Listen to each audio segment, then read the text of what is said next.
Doug Mills, The New York Times. By now, it's pretty obvious that President Trump sees foreign policy as an extension of the business world. In both, his strategy has been hard-nosed brinkmanship, trying to cow businessmen and world leaders like Kim Jong-un of North Korea with his refusal to compromise, even if getting his way risks significant damage to his interests and those of his friends.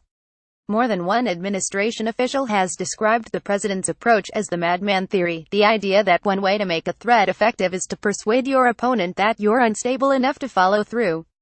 Madman theory is nothing new, and there's a reason Mr. Trump's recent predecessors have avoided it. It doesn't work. Nuclear strategists have been talking about madman theory at least since Herman Kahn declared, in his 1962 book Thinking About the Unthinkable, that it could be effective to look a little crazy in inducing an adversary to stand down. This was not a recommendation to American leaders but rather an admonition about the sorts of adversaries they might have to confront. Behavior like that of the Soviet leader Nikita Khrushchev during the Cuban Missile Crisis was probably what Kahn had in mind. Khrushchev had a reputation for irrational behavior, consider his shoe-brandishing episode at the United Nations in 1960, and seemed to confirm it by deploying nuclear ballistic missiles in Cuba, 90 miles from the American mainland. It was President John F. Kennedy's cool deliberation and calibrated response to this rash move that compelled Khrushchev to withdraw the missiles, albeit in exchange for the United States' secret pledging to subsequently remove Jupiter missiles from Turkey, making Moscow look weak and heedless and contributing to Khrushchev's political demise. Kennedy's conduct during the Cuban Missile Crisis was the opposite of the current president's swaggering, ill-informed recklessness. In essence, Kennedy put into practice the ideas of the great civilian strategists, who counseled showing resolve through firm declarations of resistance and sober clarifications of military capacity, while leaving an adversary a palatable opportunity to back down and the diplomatic channels through which to do so. In contrast to Kennedy, President Richard Nixon took repeated turns at playing the madman. In 1969, during negotiations with North Vietnam, he sent a squadron of 18 nuclear-armed B-52s toward Moscow and staged a worldwide nuclear readiness alert, all to appear so unbalanced that the Soviets would pressure Hanoi to give in. "I want the North Vietnamese to believe I've reached the point where I might do anything to stop the war," he told his chief of staff, H.R. Haldeman. Historians continue to debate how effective Nixon's maneuver was. The Soviet Union was taken aback, but then again the American role in the war lasted 3.5 more years. But it's also important to remember that Nixon was not in fact a madman and chose his irrational moves with precision.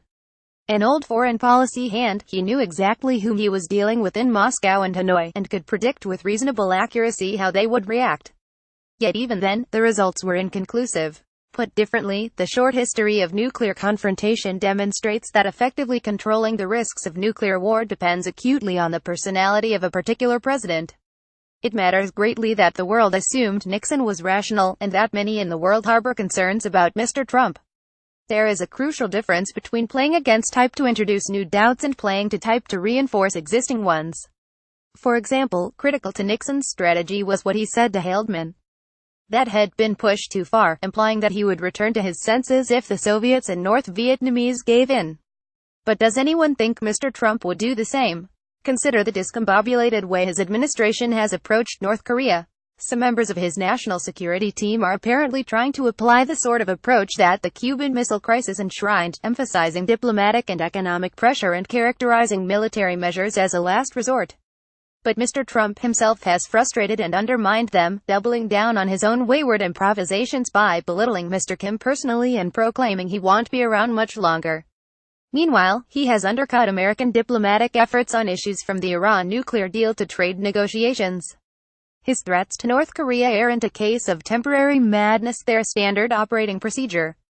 It's hard to see the North Koreans backing down in hopes that Mr. Trump will return to reason and be a stable, rational negotiating partner.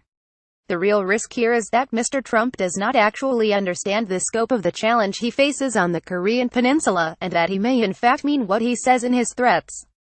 Any of the United States' three basic offensive options, an all-out preventive attack on North Korea's nuclear and missile facilities, a limited attack on those sites, or surgical special operations to overthrow or decapitate the regime, could set off North Korean artillery barrages against the people of Seoul and the nearly 30,000 American military personnel in South Korea, and wider war in the region, potentially up to the nuclear level.